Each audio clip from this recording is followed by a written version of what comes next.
Vamos abrir as nossas Bíblias no Evangelho de Mateus, capítulo 20. Nós leremos a partir do verso 20 até o verso 34. E eu vou convidar você a meditar comigo hoje sobre a grandeza de ser pequeno no reino de Deus. A grandeza de ser pequeno no reino de Deus. Quais são as vantagens de sermos pequenos no reino de Deus? Como ser pequeno no reino de Deus? Então nós vamos meditar sobre isso. A grandeza de ser pequeno no reino de Deus. Mateus capítulo 20, versículos 20 a 34. Pedido da mãe de Tiago e João e a cura de 2 cegos de Jericó. Diz o texto assim: então se chegou a ele a mulher de Zebedeu com seus filhos e, adorando, pediu-lhe um favor. Perguntou-lhe ele: que queres? Ela respondeu: manda que no teu reino estes meus 2 filhos se assentem, um à tua direita e outro à tua esquerda. Mas Jesus respondeu: não sabeis o que pedis. Podeis vós beber o cálice que eu estou para beber? Responderam: podemos. Então lhe disse: bebereis o meu cálice, mas o assentar-se à minha direita e à minha esquerda não me compete concedê-lo. É, porém, para aqueles a quem está preparado por meu Pai. Ora, ouvindo isto, os 10 indignaram-se contra os 2. Então Jesus, chamando-os, disse: sabeis que os governantes dos povos os dominam e que os maiorais exercem autoridade sobre eles. Não é assim entre vós. Pelo contrário, quem quiser tornar-se grande entre vós, será esse que vos sirva. E quem quiser ser o primeiro entre vós, será vosso servo. Tal como o Filho do Homem, que não veio para ser servido, mas para servir e dar a sua vida em resgate por muitos. Saindo eles de Jericó, uma grande multidão acompanhava. E eis que 2 cegos, assentados à beira do caminho, tendo ouvido que Jesus passava, clamaram: Senhor, filho de Davi, tem compaixão de nós.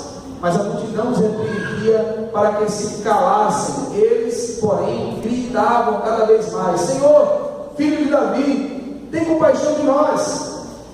Então, parando Jesus, chamou-os e perguntou: que quereis que eu vos faça? Responderam: Senhor, que se nos abram os olhos.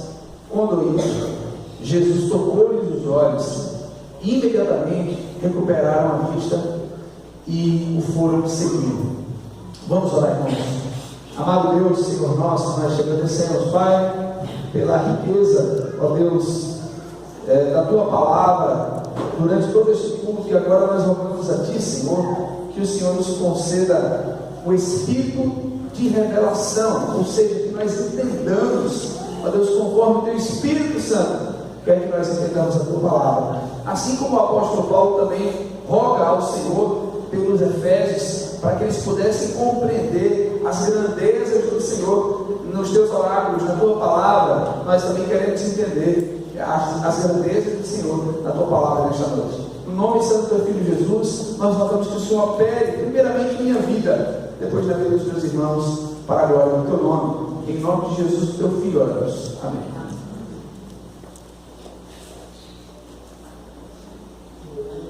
Meus irmãos, nos dias atuais nós vivemos momentos onde as pessoas querem demonstrar o que têm, né? Tempo de ostentação, a gente sempre fala sobre isso.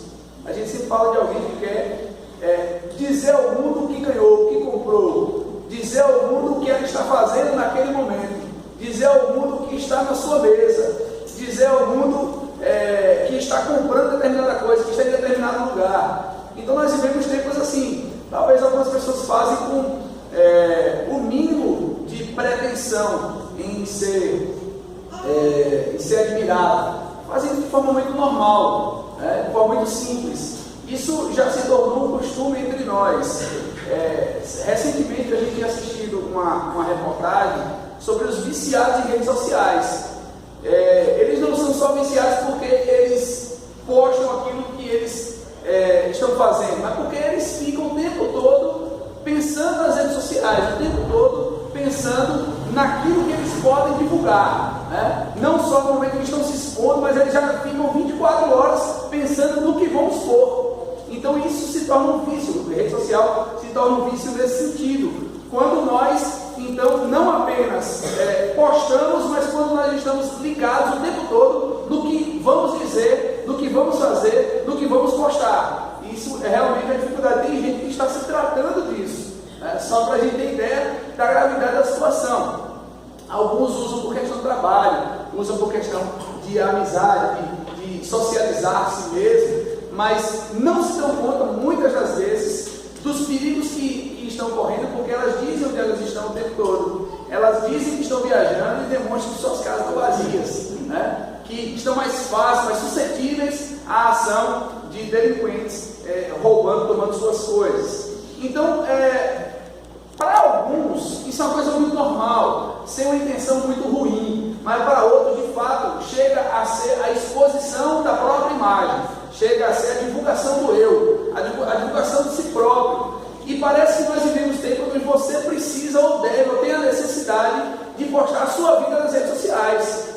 Parece que a gente está em busca de alguma coisa com isso, né? Quando a gente faz algo somente para a gente se resguarda, a gente dá satisfações a poucas pessoas, mas a gente gosta de dar satisfações a muitas pessoas. Então, isso não é um problema só de Deus, isso é um problema geral, está generalizado nisso. Tem gente que fala demais da sua própria vida nas redes sociais, abrem seus corações, né? O Facebook, o Instagram, o status WhatsApp se torna assim, um psicólogo, né? Alguém que a gente vai dizendo, contando a nossa vida, parece que está contando para uma pessoa, mas está dizendo para o mundo todo como nós estamos tristes, estamos chorando, né? E em vez de a gente, muitas vezes, desabafarmos com o próprio Deus, ou com amigos especificamente, a gente acaba desabafando com pessoas que não estão preparadas para interpretarem nossos sentimentos por meio das redes sociais.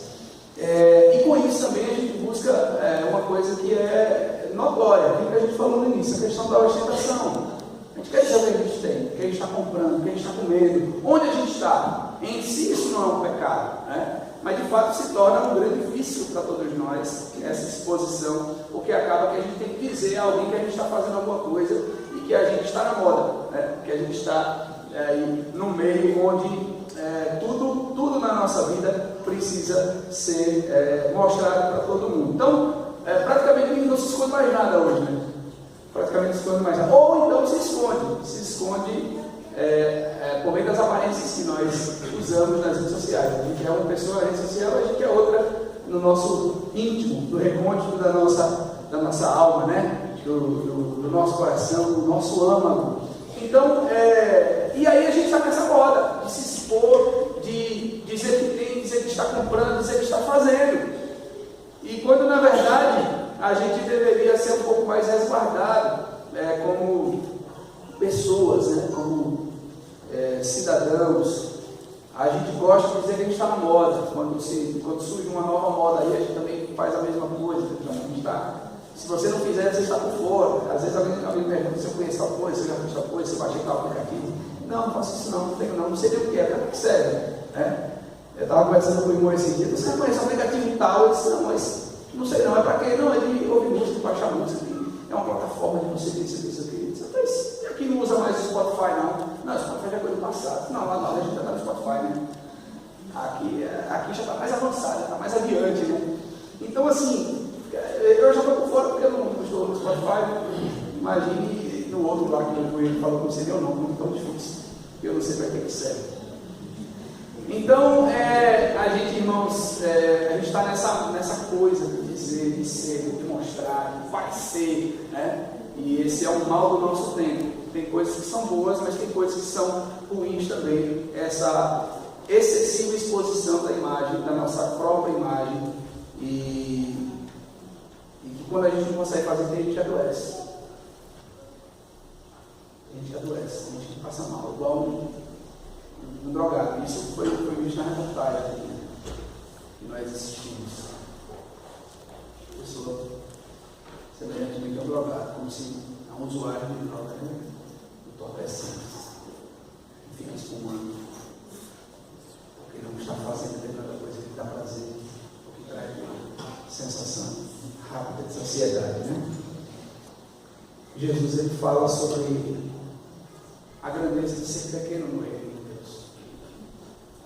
E é algo que nós precisamos aprender, porque o Evangelho nos ensina isso o tempo inteiro. O Evangelho nos mostra o tempo inteiro como nós devemos viver. E Jesus, ele acabou de falar pela terceira vez da sua morte aos seus discípulos, falou de ressurreição, falou de sofrimento. E João e Tiago, o Evangelho de Marcos, capítulo 10, vai mostrar que foram eles que foram falar com Jesus. E Mateus vai dizer que foi a mãe deles. Essa mãe deles, possivelmente, a tradição vai dizer que ela era prima de Maria, da mãe do Senhor. Então, possivelmente, Tiago e João, filhos de Zebedeu, eram primos do Senhor, na mesma região da Galiléia. Então, eles eram primos do Senhor. E nesse momento, Jesus indo para Jerusalém, como a gente já falou na semana passada, indo para ser preso, indo para sofrer, para ser entregue, para ser traído, para ser crucificado, para morrer e para ressuscitar, acaba de falar da sua morte. Os discípulos então trazem uma discussão. Há quem diga que esse é o primeiro grande conflito faccioso dentro da igreja, né? Porque Jesus, ele declara a igreja no capítulo 16 de Mateus. E agora, então, o grande conflito dentro da igreja, o conflito de relacionamento, o conflito de importância. Quando Jesus está com Pedro, ali na hora do tributo, Jesus, ele fala a Pedro: vá lá e lance um anzol ao mar. O primeiro peixe que você tirar, você vai tirar um estáter, que valem 2 dracmas. E então você vai poder pagar por mim e por você o imposto. E os discípulos começam a ter um certo ciúmezinho naquele momento. Nesse momento, se levantam aí Tiago e João, por meio de sua mãe, como Mateus vai dizer. Marcos não fala sobre a mãe, mas fala que diretamente eles foram falar com o Senhor. Aqui não há um problema de interpretação, porque os evangelhos foram escritos em momentos diferentes, em lugares diferentes e sob pontos de vista diferentes. Por exemplo, Marcos teve a ousadia de não ter andado com Jesus, mas escreveu o evangelho a partir daquilo que ele ouviu de Pedro. Então Marcos, ele escreve o evangelho com a ótica de Pedro, né? E Mateus em seguida escreve o evangelho. Mateus sim andou com Jesus e ele escreve o evangelho. Lucas mais à frente faz uma pesquisa mais aprofundada e escreve também o evangelho. A gente vê algumas questões de dados, mas que não são problema com a mensagem. A mensagem não é o problema do evangelho. A mensagem é a mesma mensagem nos 3 evangelhos chamados sinóticos, ou seja, que tem uma ótica parecida, que tem uma ótica semelhante, né? Então nós percebemos aqui que a mãe de Tiago e João, se você observar lá Marcos capítulo 15, versículo 40, assim como Mateus, vamos ver Mateus capítulo 27, versículo 56, quem era essa pessoa? Mateus 27, 56, se você abrir lá, você vai ver, na hora da crucificação, ela estava lá.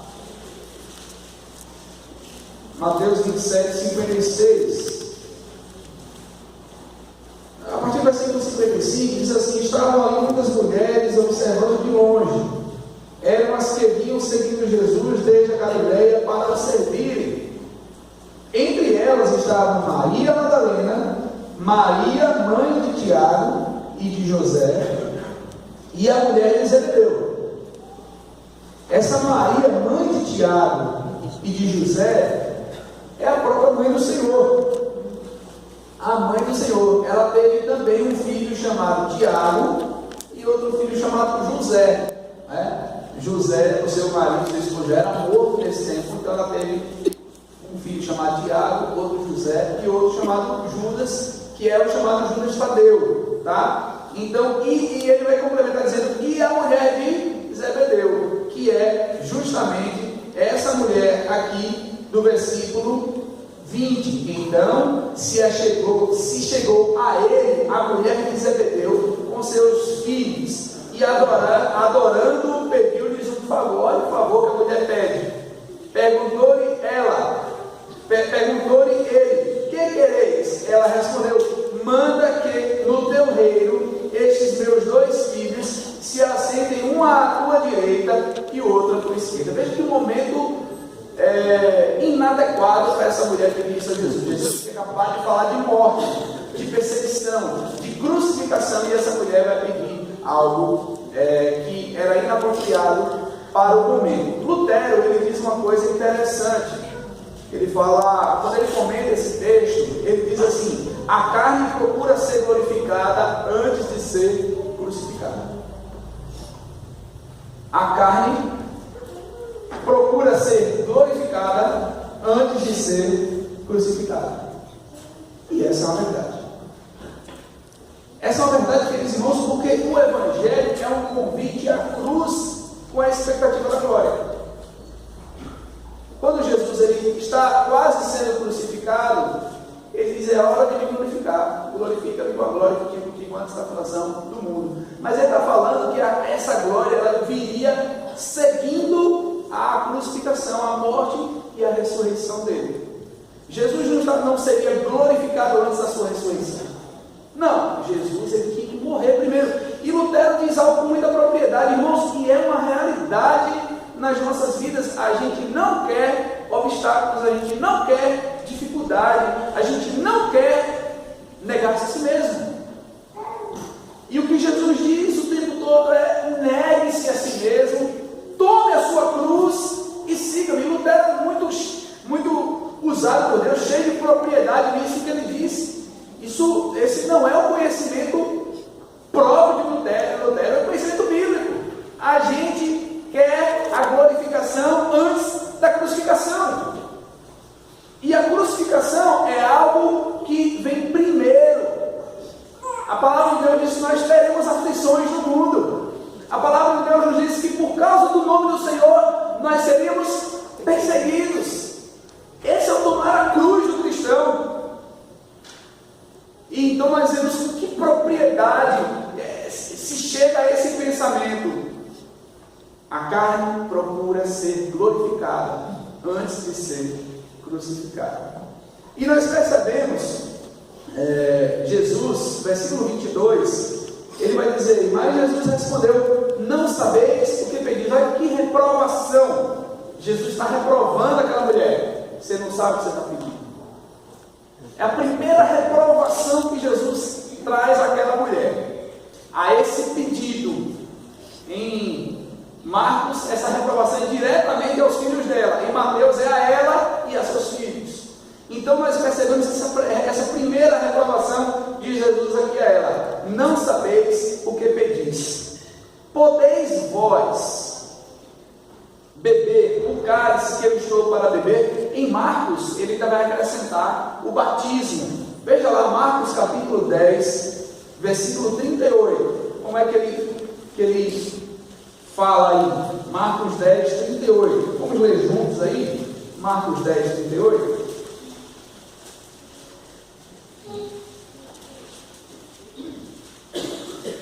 Marcos 10, 38. Diz assim, vamos lá? Mas Jesus lhes disse: não sabeis o que pedis. Podeis vós beber o cálice que eu bebo, ou receber o batismo com que eu sou batizado?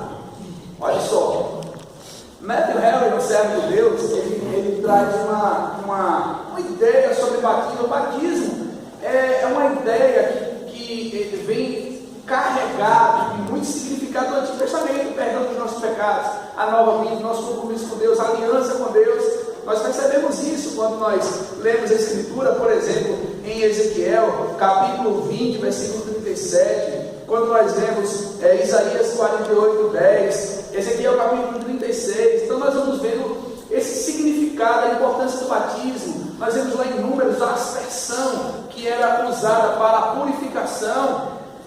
Então nós vemos todo esse significado. Mas para Cristo, o batismo para Cristo não significava que Cristo precisava ser perdoado dos pecados dele. Na verdade, o batismo de Cristo é o grande poder de Deus para que nós sejamos perdoados dos nossos pecados. E a ideia de batismo aqui, que Marcos vai trazer um pouco mais claro do que Mateus, é a ideia da morte vicária de Cristo. A morte para ter vida, para existir a vida. Esse batismo é algo que era por demais significativo para a igreja e para o povo de Deus. Então nós percebemos Jesus ele falar sobre isso. Vocês podem beber do cálice que eu vou beber e se submeterem ao batismo a que eu serei submetido. Vocês podem passar por isso. E veja que resposta mais ingênua, que tanto é dada lá em Marcos, capítulo 10, 39, assim como aqui em Mateus, capítulo 20. Veja o que eles vão dizer aí, no final do versículo 22. Responderam-lhe: podemos. Aí Jesus, ele sabiamente, ele ouve aquela resposta, e ele diz assim: então ele diz: bebereis o meu cálice, mas o assentar-se à minha direita e à minha esquerda não me compete concedê-lo. É porém para aqueles a quem está preparado por meu Pai. Jesus disse: vocês vão sofrer para mim, mas eu não posso garantir que vocês vão sentar à minha direita e à minha esquerda. Veja a segunda reprovação que Jesus traz àqueles ouvintes, aquelas pessoas que sugeriram assentar-se à sua direita. Primeiro, Jesus, ele disse: vocês não sabem o que vocês esperam. Segundo, vocês vão sofrer, mas não cabe a mim colocar vocês uma à minha direita e outra à minha esquerda. Segunda reprovação. Segunda palavra que trouxe assim, aquele balde de água gelada, aquele balde de água fria. Vocês vão sofrer, mas sentar-se à minha direita e à minha esquerda, isso não cabe a mim. É meu Pai que vai fazer isso. Então veja que Cristo ele continua fiel à sua humilhação, porque Cristo se humilhou. Ele sendo Deus Todo-Poderoso, que sabe de tudo, que governa tudo, que faz todas as coisas, ele diz aqui: olha, o Pai é quem sabe. O Pai é quem vai julgar isso. O Pai é quem vai decidir quem ele vai colocar à minha direita e à minha esquerda. Então Cristo ele não ousa dizer: não, eu vou bater um papo com o Pai aí, já que vocês vão sofrer por mim também, eu vou conversar com o Pai, logo vou colocar vocês uma medida que eu me esqueço. Não, vocês vão sofrer por mim, sim. E Jesus está falando, por exemplo, o que acontece em Atos dos Apóstolos, quando Tiago, filho de Zebedeu, é decapitado. Tiago, filho de Zebedeu, é decapitado, ele morre logo cedo. Nos primeiros anos da igreja, ele é preso e é decapitado. João, ele é enviado para a ilha de Patmos, ele sofre, ele trabalha como escravo em campo de concentração, ali dos romanos. Ele passa muitos anos da sua vida ali exilado, sofrendo por causa do Senhor, porque o capítulo 1 de Apocalipse diz que ele estava na tribulação por causa do Senhor, por causa da palavra de Deus. Então ele sofre sim, mas essa é uma resposta que nem eles tiveram e nem nós teremos. Quem é que vai ficar à direita ou à esquerda do Senhor? Nós não temos essa resposta. Mas a grande realidade é: o cristão que é fiel, ele vai certamente sofrer perseguição. Essa semana nós postamos, uma pessoa mandou por aqui uma frase da Hernandes Dias Lopes, citando uma história do pastor Francisco Leonardo, foi diretor do Seminário Presbiteriano do Norte, e quando ele diz que alguém pergunta que se a igreja fosse perseguida no Brasil, se a igreja brasileira fosse perseguida por causa da fé, os cristãos seriam mais fiéis. E ele responde recolocando as palavras de maneira diferente nessa pergunta. Ele diz: se a igreja ela for fiel, certamente ela será perseguida. Então alguém pergunta se a perseguição faria da igreja fiel. Não, a igreja fiel faria com que existisse perseguição contra ela. E foi isso que Jesus falou, irmãos. Jesus disse que no mundo nós sofreríamos aflições. Jesus disse que por causa dele nós seríamos odiados de todas as nações. E é isso que acontece. Nós percebemos o quanto cristãos fiéis a Deus sofrem, morrem, que não se contextualizam em pecados modernos, em filosofias modernas, não, eles estão fiéis ao Senhor, eles permanecem fiéis ao Senhor.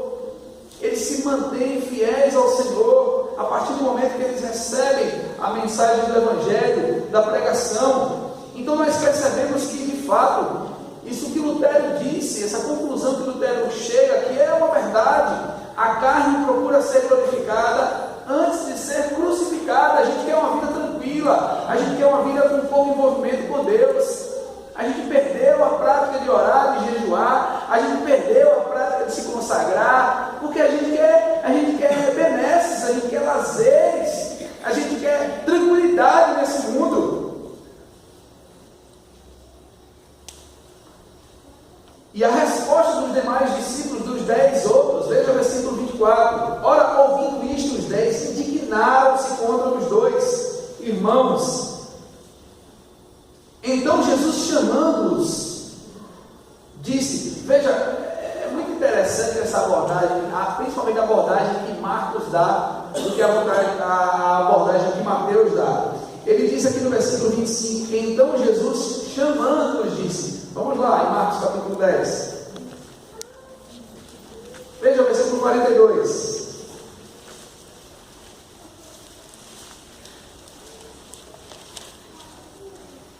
versículo 42 diz assim, mas Jesus, chamando-os para junto de si, disse, sabeis que os que são considerados governadores dos povos têm-nos sob seu domínio, e sobre eles os seus maiorais exercem autoridade. Olha só, Jesus, em Marcos, nós vemos uma ideia ainda um pouco mais próxima e particular. Quando em Mateus fala aqui, referindo-se a Jesus, então Jesus, chamando-os, disse, lá em Marcos, Jesus chamou-os para junto de si.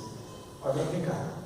Imagino eu, a Bíblia nos permite pensar dessa maneira, que Jesus faz uma repreensão muito amorosa para com todos eles, mas especialmente para esses 2.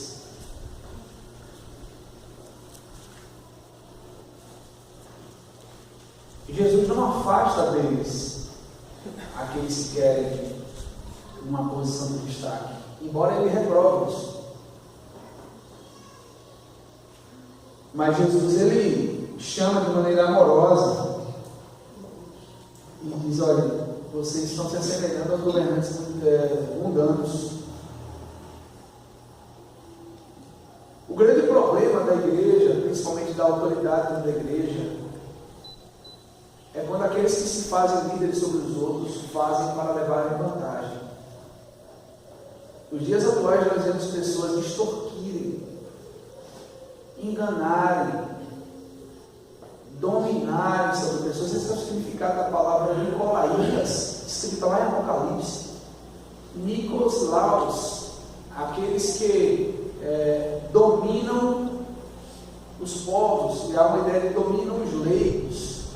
Também, quando o Senhor elogia a igreja de Éfeso, em Apocalipse capítulo 2, você tem a seu favor, que eu aprovo em você, é que você abomina a obra dos nicolaítas, de pessoas que se infiltraram no meio das igrejas, ou abriram igrejas, ou começaram a criar grupos denominados cristãos e dominavam sobre as pessoas. Parece que nós estamos falando nos tempos atuais, onde as pessoas usam da fé para dominar leigos. E o Senhor abomina esse tipo de trabalho. O Senhor mesmo, Jesus, Ele traz para junto de si, de maneira nenhuma Ele impõe nada pesado, porque o Evangelho em si já é pesado. E Cristo não é aquele que diz, faça o que eu mando, mas não faça o que eu faço. Ele é aquele que faz e diz, façam também. Se eu sou o mestre, e se eu sou o Senhor, e eu estou lavando os pés de vocês, faça vocês também. Então nós vemos um exemplo que Cristo dá sobre o ser servo, e ele vai dizer aqui, olha, vocês não são assim. Veja o que ele vai dizer aí no versículo 26, não é assim de vós. Pelo contrário, quem quiser tornar-se grande entre vós, será esse que vos sirva. E quem quiser ser o primeiro entre vós, será vosso servo. Tal como o Filho do Homem, que não veio para ser servido, mas para servir e dar a sua vida em resgate por muitos. Aqui nós temos algumas lições muito importantes. A humilhação de Cristo. Cristo se humilhou, abriu mão de sua glória, se tornou em semelhança de fraqueza humana, diz a Escritura Sagrada. Foi obediente até a morte de cruz, e Deus o exaltou, Deus o elevou, e deu um nome que é mais perfeito, que está acima de todos os nomes, e a esse nome todos vão se prostrar, todos vão se humilhar e confessar que Jesus Cristo é o Senhor, para a glória de Deus Pai. Meus irmãos, veja que dinâmica diferente que o Evangelho nos dá, diferentemente daquilo que o mundo nos ensina. Não, você tem que ser na frente, você tem que ser o melhor, você tem que revidar, você deve falar, você deve se impor. Jesus disse, sejam servos de todos.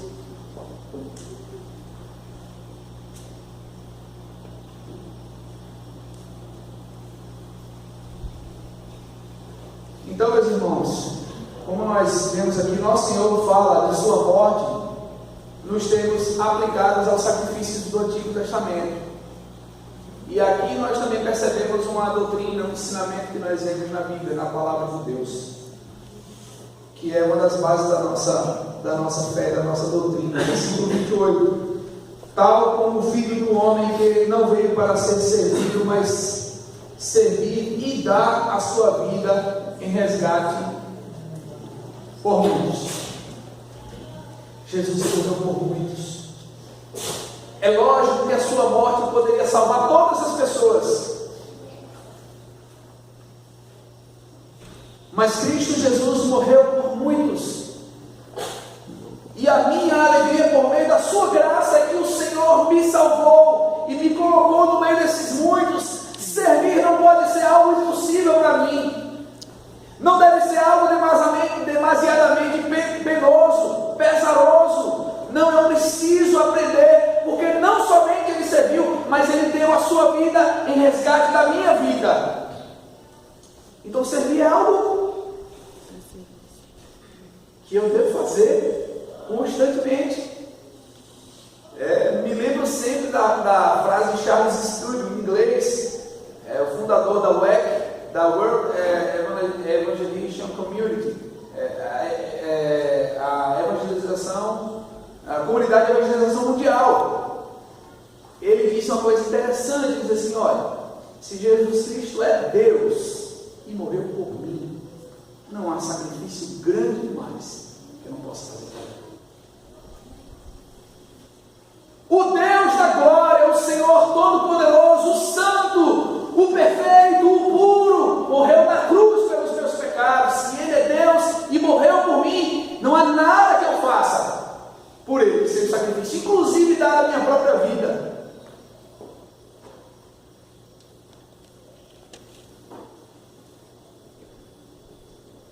Queridos irmãos, como é importante nós nos colocarmos no lugar de servos, como é importante nós nos alegrarmos com esse título, com essa condição de servo. Para nós é algo fundamental, importante. Por demais, sabemos que Ele, que é Senhor, Ele não somente nos sirvam, mas antes de Ele dizer sirvam, Ele me serviu. Antes de dizer morram por mim, Ele primeiro morreu. É uma frase interessantíssima não é um cristão, tinha uma vida de muitos exemplos em termos de religião. E uma vez ele foi conversar com cristãos ingleses, alguém foi evangelizado, e ele disse assim: eu creio no Cristo que vocês pregam, mas eu não creio no Cristo que vocês vivem. E uma outra coisa interessante que ele disse: se alguém não pode dar a sua vida por uma causa, esse alguém também não é digno de viver por ela. E nós, irmãos, se nós não entregarmos a nossa vida por aquele que se entregou por nós não podemos dizer que vivemos por ele. É importante que nós percebamos, queridos irmãos, que a grandeza de ser pequeno no reino de Deus é algo que deve nos incomodar. E isso deve dirigir as nossas vidas em tudo, nos nossos relacionamentos interpessoais. Às vezes a gente briga para ver quem argumenta melhor, quem tem mais poder de fogo com o outro, quem pode mais. E isso não é a grandeza de ser pequeno no reino de Deus. Isso é aquilo que Tiago vai dizer na sua carta sobre a sabedoria terrena. Ele diz que a sabedoria terrena ela é humana, carnal e demoníaca. Olha, se você tem vivido para medir forças com alguém, se achando mais importante, usando todas as estratégias para isso, essa não é a sabedoria celestial. Essa é a sabedoria terrena, que é humana, é carnal e é demoníaca. Porque a sabedoria do céu nos mostra que para sermos grandes devemos ser pequenos. A sabedoria do céu nos mostra que nós precisamos fazer algo sem esperar a recompensa dos homens, olhando sempre para aquele que é capaz de nos dar uma recompensa melhor e maior. A sabedoria do céu é aquela que ela é cheia de conhecimento humilde e de expectativa eterna. Essa é a sabedoria do céu. Então está aqui a grandeza de ser pequeno no reino dos céus, no reino de Deus. Quando nós olhamos para essa atitude de Tiago e de João, nós vemos que há uma ambição por parecer. Senhor, só vale se for um ator direito ou um esquerdo. Eu não me importo se no dia da vida de Cristo eu seja o último a entrar pelas portas celestiais. Eu não me importo se eu vou sentar no último lugar da fila, se eu receberei o último prato, os últimos talheres para comer o banquete. Eu estou aqui usando as metáforas que a Bíblia diz. Mas eu quero estar lá com o Senhor. A graça me faz perceber que onde eu estava, para onde eu estarei, não importa que posição, basta saber que estaremos com o Senhor. Mas para isso, irmãos, nós precisamos entender a grandeza de ser pequeno no reino de Deus. Nós precisamos servir uns aos outros, e a Bíblia nos mostra isso. Uma das formas de nós nos aproximarmos de pessoas é servindo. Você quer ganhar o seu vizinho? Faça um bolo, faça um almoço, um café, chama ele para tomar um café com você, se aproxime dele dessa maneira. Nem fala do evangelho a princípio, mas ganha a pessoa dessa maneira. Seu vizinho está colocando o som alto, você está querendo dormir naquele horário, faça um bolo para ele, para ela, né? Sirva, sem pedir para baixar o som.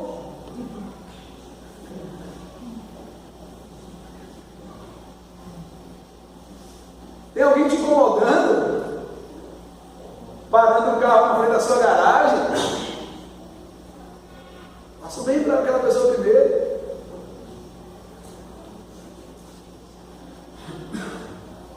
Queridos irmãos, faltam cristãos que expressem o céu. em seus relacionamentos, em suas palavras, em suas atitudes. E nós, todos nós, precisamos um pouco mais disso. Os versículos de 29 a 34, nós vemos aí a cura de 2 cegos de Jericó. Marcos vai dizer que era um cego só e vai dar nome a ele, Bartimeu, filho de Timeu, né? Então, e Lucas vai trazer uma outra ideia. Mateus aqui vai dizer que essa multidão acompanhava Jesus, e quando ele estava saindo da cidade de Jericó, saindo eles de Jericó, Lucas lá no capítulo 18 vai dizer que era na entrada. Lucas diz que é na entrada, Mateus diz que é na saída. Mateus diz que eram 2, Marcos diz que era 1. Peraí, quem está certo, quem está errado? Então, há divergências, né, quanto a esses pormenores, nessas 3 versões da história que nós temos aí de Jesus curando esses cegos.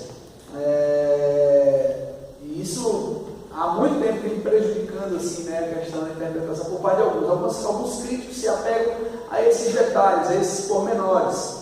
Lembrando que Marcos escreveu primeiro, depois Mateus, que andou com Jesus, que certamente estava lá. Ele disse, não, eram 2 cegos, não era um só. Marcos não estava com Jesus. Marcos escreveu num tempo, Mateus escreveu em outro. Mas o que é importante é o teor da mensagem, porque justamente, sendo 1 ou sendo 2, os 2 eles vão clamar pelo título de Cristo, Filho de Davi. E a expressão que eles gritam, Senhor, Filho de Davi, tem compaixão de nós. Eles estão dizendo 2 coisas muito importantes dessa afirmação. Primeiro, Jesus é Senhor.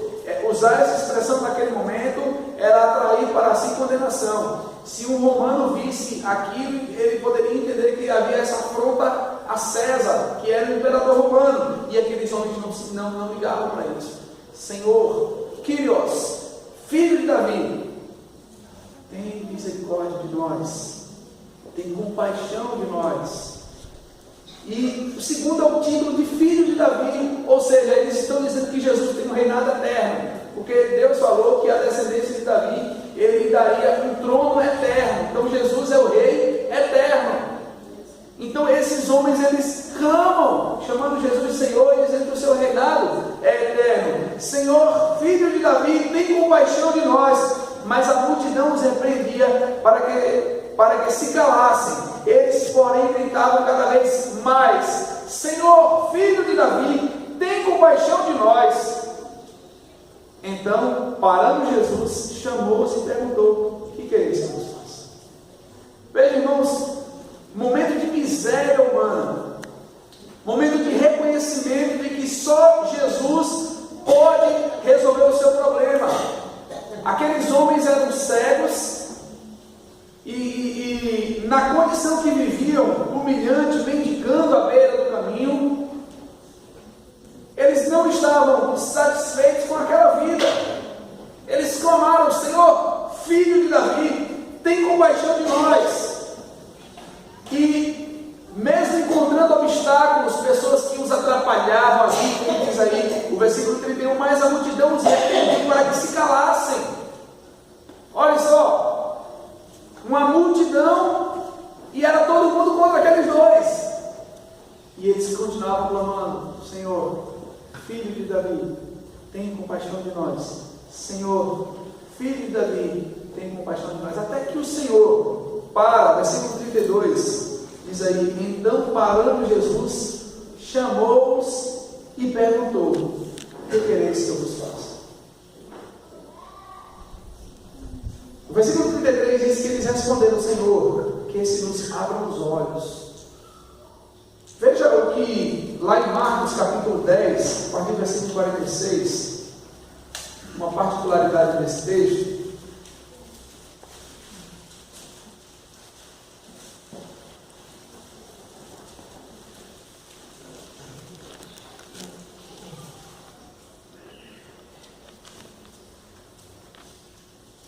Quando vai se referir a Bartimeu, possivelmente alguns comentaristas dizem que Marcos registrou somente o nome de Bartimeu, porque ele só identificou, ele só conseguiu descobrir o nome de Bartimeu. Então ele colocou o nome de Bartimeu. Por quê? Porque Bartimeu era o cego mais conhecido dos cegos que viviam em Jerusalém, em Jericó, nas ruínas de Jericó. Vários cegos viviam ali mendigando. Bartimeu era o mais conhecido, dada aí talvez a importância de seu pai. Então por isso que esse não era o nome dele, mas era como ele era conhecido, o filho de Timeu, Bartimeu, o filho de Timeu. Diz aí o versículo 46. E ele estava assentado à beira do caminho. E diz aí que ele ouviu, versículo 47, ouvindo que era Jesus o Nazareno, pôs-se a clamar: Jesus, filho de Davi, tem compaixão de mim. Então veja, quem era Bartimeu? Um homem que vivia à beira do caminho mendigando. Quem eram esses cegos? Homens que viviam à beira do caminho mendigando. E que, dadas as suas dificuldades, eles não se importaram com o pensamento contrário daquela multidão. Queridos irmãos, nós precisamos buscar a Deus, por mais que as vozes ao nosso redor digam que, para quê? Para que você está vindo para a igreja? Para que você está desperdiçando 1h30, 2 horas do seu domingo, sendo que você poderia estar num bar, sendo que você poderia estar numa churrascaria, num espetinho, num lugar ouvindo uma música, até uma boa música, mas na maioria das vezes, dado o nosso contexto regional, músicas horríveis, a rocha e outras coisas, Quem criou esse negócio foi Satanás, viu? Esse negócio de arrocha. Esse negócio é horrível, não tem como engolir esse negócio. É ruim demais esse negócio. Mas está no lugar, degustando de alguma coisa, e comendo, e ouvindo uma música, mas está na igreja, você é maluco. Nós estamos na igreja porque nós vamos buscar ao Senhor, e nos atribuir glória, dizer quem Ele é para nós, o seu significado nas nossas vidas. E esses cegos sabiam que somente Jesus, de toda a sua experiência, era o único capaz de resolver a sua situação, a sua condição humilhante. Lá em Marcos diz, quando ele ouviu dizer que era Jesus que estava passando, ele se levanta e começa a gritar. E Bartimeu representa o ser humano na sua vida de decadência sem Deus, cego espiritualmente, cansado das suas dificuldades por conta dos seus pecados. Jesus diz: venham a mim todos que estão cansados, sobrecarregados, e eu vos aliviarei. E Bartimeu estava cansado, e o outro cego estava cansado, ambos estavam cansados daquela vida humilhante. E quando eles ouviram sobre Jesus, eles disseram: está aqui a nossa solução agora. E começam a gritar. Se eles fossem dar ouvidos à multidão, eles estariam vivendo a mesma miséria. Irmãos e amigos, você que está aqui nessa noite, talvez você tenha alguém dizendo: você vai fazer o que da igreja evangélica? Você é doido, você é doida. Pega seu tempo, não, você é novo, você é nova. Mas está aqui aquele que pode transformar a vida do homem, a vida do pecador, a vida da pecadora, de além de dar uma vida transformada, uma vida renovada, porque o pecado nos traz marcas dolorosas, nos traz experiências terríveis. Ele pode transformar as nossas vidas e nos conduzir até o céu.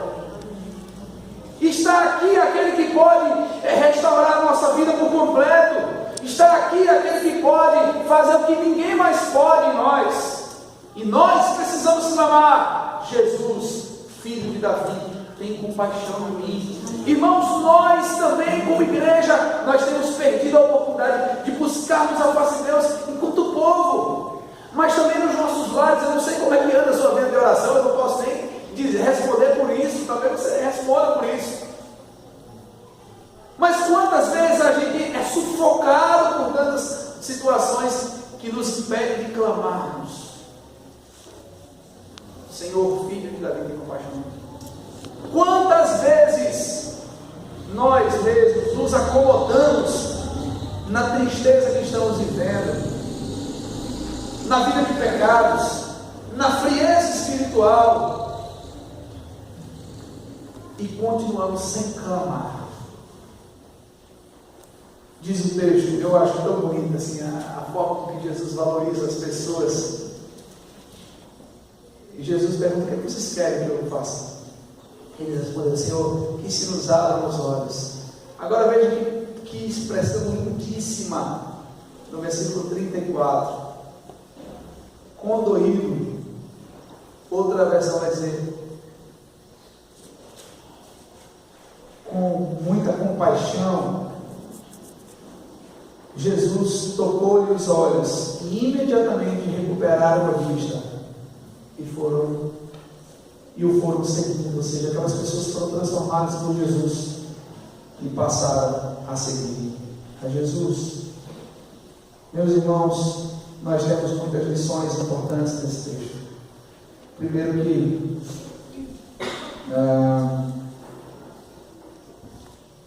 como é proposta a meditação apenas de ser pequeno no reino dos céus, nós percebemos, queridos irmãos, que no reino dos céus não há lugar para pensamento egoísta, não há lugar para prepotência, não há lugar para gente que se aproveita do serviço dos outros. É lugar de gente que serve, lugar de gente que está junto, servindo, sendo útil ao Senhor e a necessitados, e a pessoas que carecem de nossa mão estendida. O reino de Deus é lugar para que nós possamos olhar para aquele que, sendo rico, se fez pobre, que, sendo Senhor, se fez servo, que, sendo eterno, morreu. E então isso nos inspira a viver de uma maneira que seja compatível com o reino que nos está proposto. Finalmente, nós percebemos que o reino de Deus é um reino onde nós olhamos para as aflições que Cristo sofreu pela obediência e também nos submetemos à obediência, não importando a que aflições serão submetidos. É o reino da obediência. Então a grandeza de ser pequeno no reino de Deus está em nós pensarmos que precisamos servir uns aos outros, precisamos olhar para o exemplo de Cristo e precisamos também obedecer. Assim como o reino de Deus é o reino do qual Ele ouve os pequeninos que clamam a Ele. Então veja a bênção de ser pequeno no reino de Deus. Bartimeu, ele se humilha, ele grita, ele clama, e o Senhor se compadece dele, da história. Ele pode mudar a sua vida, ele pode transformar você. Talvez seja algo que você tenha vivido e que você se veja tão incapaz de vencer o seu pecado, a sua dificuldade. Talvez você esteja aqui nesta noite, foi convidado por alguém para vir e tem imaginado, tem pensado: eu preciso buscar algo diferente para a minha vida. Talvez você tenha buscado apenas a religião e não só Deus, e não principalmente Deus. Talvez você tenha buscado ouvir o que homens dizem e não o que Deus diz. Nesta noite, Deus ele convida você a entregar a sua vida a Ele, a confiar os seus caminhos a Ele. A palavra de Deus diz: lança os seus cuidados sobre o Senhor e Ele te sustentará. A palavra de Deus diz: agrada-te do Senhor e Ele satisfará o desejo do teu coração. Entrega o teu caminho ao Senhor, confia nele, e o mais Ele fala. Deus é poderoso para transformar a sua vida. Deus é poderoso para renovar você, para fazer de você uma nova criatura, para mudar a sua história. Ele é poderoso para isso. Então, se você veio aqui nessa noite e você precisa de uma oração e precisa não porque não é a oração para fazer isso, é Deus que vai fazer. Mas se você quer que a gente ore por você nesse sentido, nós queremos orar por você. Você que precisa de uma ação de Deus na sua vida, de uma atuação que somente Ele pode ter. Eu quero orar por você nessa noite. Eu quero colocar a sua vida diante de Deus. E para que você experimente a bondade de Deus na sua vida. Para que você clame somente aquele. Clame contra todas as vozes. Clame contra todas as dificuldades, contra todos os obstáculos, contra todas as barreiras. Senhor, Filho da alegria e misericórdia, tem compaixão de mim. Então eu quero orar por você. Se há alguém aqui nessa noite que quer que o Senhor transforme a sua vida, eu quero te convidar. Eu quero orar por você aqui na frente. Eu quero orar por você para que o Senhor transforme você, transforme o seu coração e renove seu ânimo, sua forma de viver. Se há alguém, nós queremos orar. E também dizer para você, meu irmão, minha irmã, membro dessa igreja, esteja aqui como um servo, esteja aqui para servir a Cristo, esteja aqui para servir o Senhor. Amém. Deus abençoe o Mantel. Tem mais alguém que queira vir para receber oração, para ter uma experiência com Cristo, o Salvador, o Senhor? Há mais alguém que queira vir? A palavra de Deus diz que aquele que admitir que Cristo é Senhor na sua própria vida, ele vai admitir diante do Pai, mas aquele que o negar, ele também o negará. Mais alguém que não seja um cristão batizado e queira receber essa oração? Se há mais alguém, eu quero convidar você aqui à frente para a gente orar por você. Vamos orar por você. Até agora, naquela igreja, assim, aqui à frente, assim. Viu? Bem, sim. Amado Deus, obrigado, Senhor, pela vida do Natel. Obrigado, Senhor, por esse momento, por essa decisão. Obrigado pela vida dela, Pai. Eu tenho certeza que o Senhor já vem falando ao coração dela há muito tempo. E, ó Deus, neste dia e neste momento, que o Senhor confirmou a tua palavra ao coração dela. Rogamos ao Senhor Deus que esteja operando, Pai. Eu não sei quais são as angústias que a sufocam. O Senhor sabe, o Senhor conhece. Agora nós rogamos a Ti, Senhor Deus, que o Senhor a fortaleça, que o Senhor a renove, ó Deus, que o Senhor a regenere, Pai. Deus, que ela prove do Senhor, como diz o Salmo 34, versículo 10, ó, provai e vede que Deus é bom, bem-aventurados todos que nele se refugiam. Assim como o Salmo 2, versículo 12, bem-aventurados todos que nele confiam, ó Deus, que ela possa confiar no Senhor. Deus, que o Senhor, Deus, faça uma grande obra no coração dela, que o sangue do Teu Filho Jesus, ó Deus, apague seus pecados, ó Deus, e que Ele a confirme como sendo uma daquelas que tem o nome escrito no livro da vida. Nós agradecemos a Ti e bendizemos, Senhor. A Tua palavra diz que quando o pecador se arrepende, a festa do céu. Então, Deus, opere em nossas vidas, para que vivamos todos nós como pecadores arrependidos, Pai. Obrigado pela bênção que na terra conosco. Em nome de Jesus oramos. Amém.